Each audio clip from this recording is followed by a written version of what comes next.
Guys, gagawa tayo ng ating banana strawberry smoothie.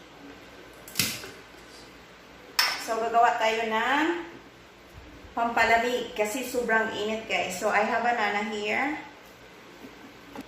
So, maliit lang yung ating blender. Good for 2. Meron tayong frozen na strawberry.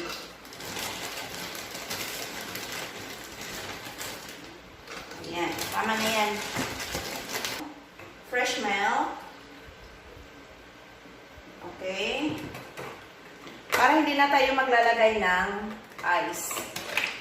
So, kailangan frozen yung strawberry or kung pwede yung banana, frozen din. So, tapos maglalagay lang tayo ng kaunting sugar.